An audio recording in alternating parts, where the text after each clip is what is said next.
5 erreurs.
Les mots restent coincés.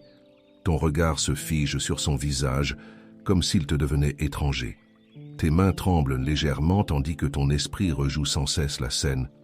Tu te dis que tu n'en veux plus à personne, mais ton ventre se serre chaque fois que son nom revient dans la conversation. La parole traverse ton silence. Si vous pardonnez aux hommes leurs offenses, votre Père céleste vous pardonnera aussi. Évangile selon Matthieu, chapitre 6, verset 14. Cette parole t'atteint au cœur, elle ne nie pas ta blessure, mais te révèle un secret. Le pardon n'est pas d'abord un sentiment, mais une décision spirituelle. Le Saint-Esprit agit au moment même où tu choisis de ne plus nourrir le ressentiment. C'est ainsi qu'une relation personnelle se restaure et qu'une amitié spirituelle reprend souffle. Tu réalises alors que garder l'amertume, c'est fermer la porte à la consolation divine. Ton orgueil veut avoir raison, mais ton âme aspire à la paix. Pardonner ne justifie pas l'offense, cela libère ton cœur du poids qu'elle laisse derrière elle. Ce combat devient croissance intérieure lorsque tu acceptes d'y laisser agir l'esprit plutôt que ta rancune. Pierre t'invite à la confiance. Revêtez-vous tous d'humilité les uns envers les autres, car Dieu résiste aux orgueilleux mais il fait grâce aux humbles. Première lettre de Pierre, chapitre 5, verset 5. Ce rappel t'oriente vers un geste concret. Avant de répondre à ton ami ou de raviver le sujet, tu peux confier cette blessure devant le Saint-Sacrement ou pendant une confession silencieuse. Dans cette offrande intérieure naît une écoute spirituelle nouvelle, où tu perçois non plus ta douleur, mais sa présence qui apaise. Là s'enracine peu à peu une vraie communion quotidienne. Le lendemain, au travail, un collègue te contredit vivement en pleine réunion. Autrefois, tu aurais riposté aussitôt pour défendre ton point de vue. Mais cette fois, tu respires profondément et restes calme. Une parole douce remplace la réaction impulsive. Sans t'en rendre compte, ce pardon accordé hier devient aujourd'hui patience incarnée. Cette réconciliation discrète révèle combien la foi chrétienne transforme lentement les réflexes du cœur blessé en gestes de paix durable.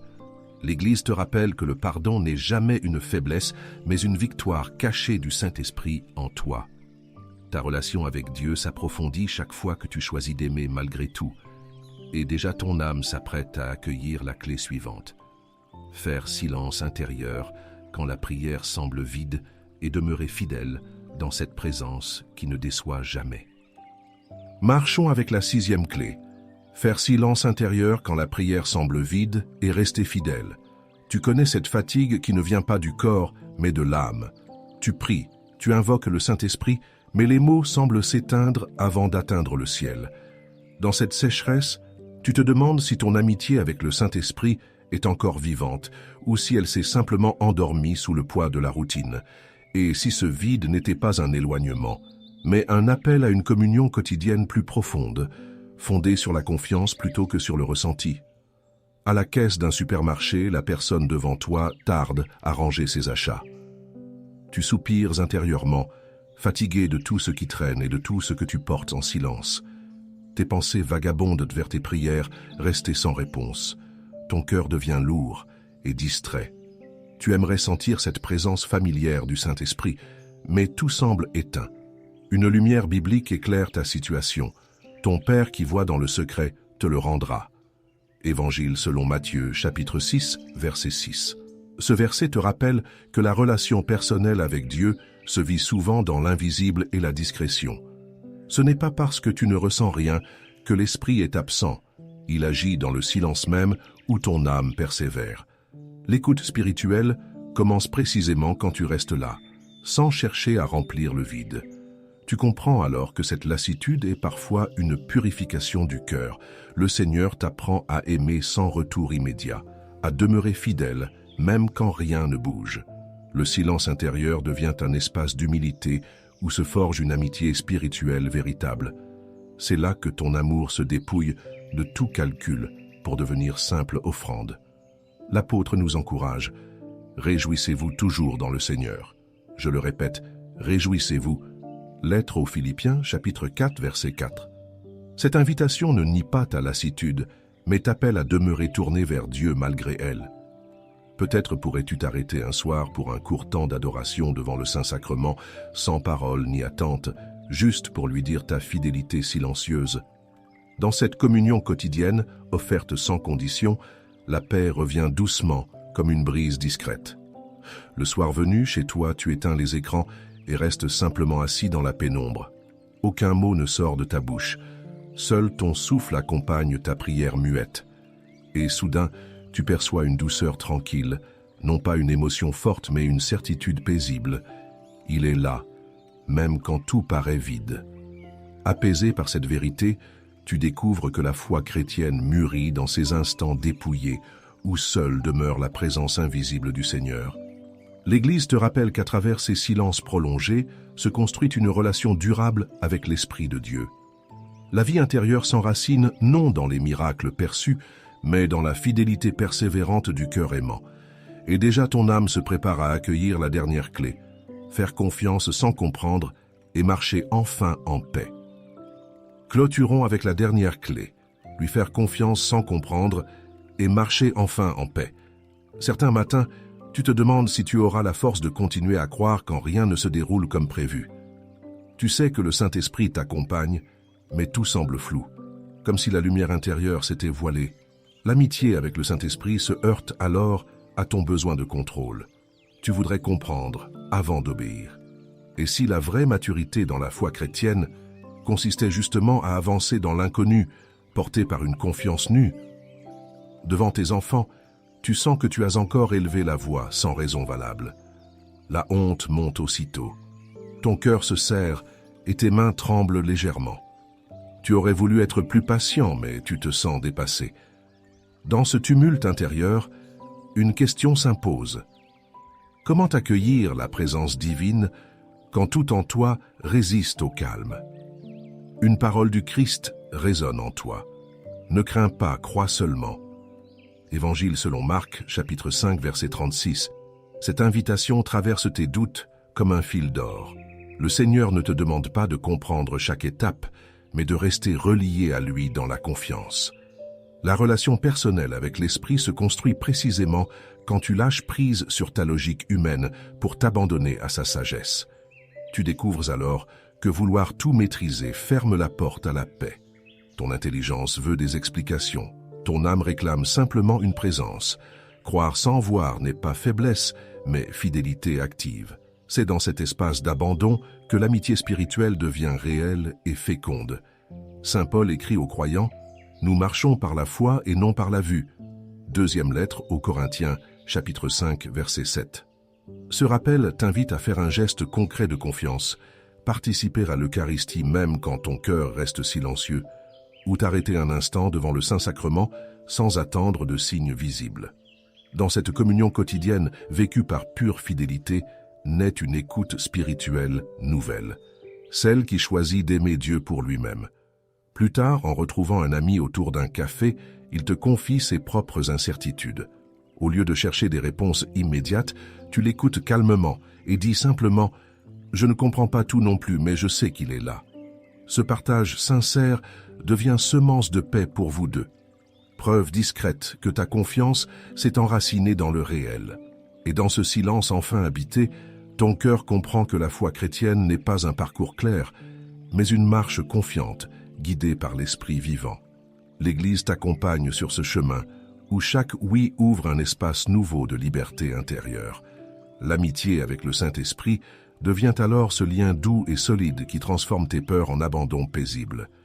Ainsi se clôt ce voyage spirituel, non par des réponses toutes faites, mais par une présence qui ne trompe jamais. Ce long chemin intérieur t'a conduit à reconnaître la présence constante du Saint-Esprit dans les moindres détails de ta vie. De la sécheresse à la paix retrouvée, de la résistance à l'obéissance, sa grâce t'a porté jusqu'ici. Tu découvres que ta souffrance est devenue chemin de lumière et que l'épreuve s'est changée en croissance spirituelle. Dans cette transformation, ton cœur comprend que l'amitié spirituelle n'est pas un idéal lointain, mais une réalité quotidienne qui façonne ta foi chrétienne et approfondit ta relation personnelle avec Dieu. Comme le disait sainte Élisabeth de la Trinité, « Je veux être tout à lui pour qu'il soit tout en moi ». Désormais, ton âme goûte à cette paix nouvelle promise à ceux qui marchent dans la confiance. Que la paix du Christ règne dans vos cœurs, car c'est à cette paix que vous avez été appelés pour former un seul corps. Lettre aux Colossiens, chapitre 3, verset 15. Cette parole vient sceller ce que tu vis, une amitié avec le Saint-Esprit, enracinée non dans les émotions passagères, mais dans une communion quotidienne fidèle et simple. En laissant croître en toi cette écoute spirituelle, tu deviens porteur d'une lumière douce, capable d'éclairer ceux qui cherchent encore leur route. La joie paisible qui t'habite désormais est le signe discret d'une vie réconciliée avec Dieu. En ce moment même, TV Catholique te propose de continuer ce pèlerinage intérieur par un geste concret. Abonne-toi pour demeurer uni à cette communauté priante. Chaque like, chaque commentaire ou partage devient un acte de communion fraternelle dans le corps du Christ. Ensemble, nous faisons grandir cette famille spirituelle où chacun apprend à écouter et à aimer sous la conduite du Saint-Esprit. Ces gestes simples participent à faire rayonner l'espérance chrétienne jusque dans les foyers les plus éloignés. Alors poursuis ta route avec confiance. Le Seigneur a marché avec toi et il marchera encore demain. Chaque jour devient une étape nouvelle sur le sentier de la fidélité où ton cœur apprend à espérer davantage. Et quoi qu'il advienne, souviens-toi que la tradition t'accompagne sur ce chemin.